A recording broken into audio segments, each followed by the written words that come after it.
A reading from the first letter of St. Paul to the Corinthians.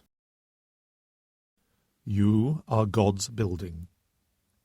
By the grace God gave me, I succeeded as an architect and laid the foundations on which someone else is doing the building.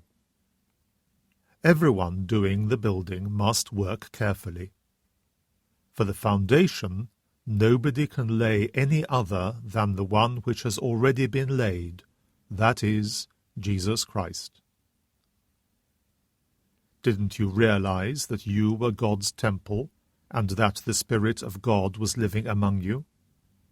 If anybody should destroy the temple of God, God will destroy him, because the temple of God is sacred, and you are that temple. The Word of the Lord.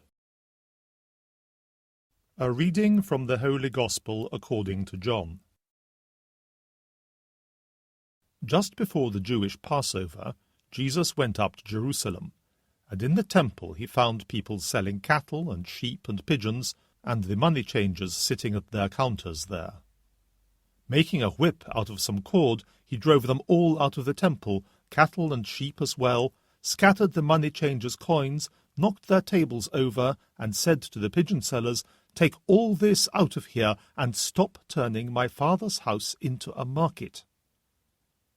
Then his disciples remembered the words of Scripture, "Zeal for your house will devour me." The Jews intervened and said, "What sign can you show us to justify what you have done?" Jesus answered, "Destroy this sanctuary, and in 3 days I will raise it up."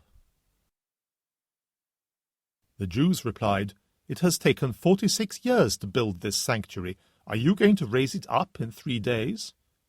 But he was speaking of the sanctuary that was his body.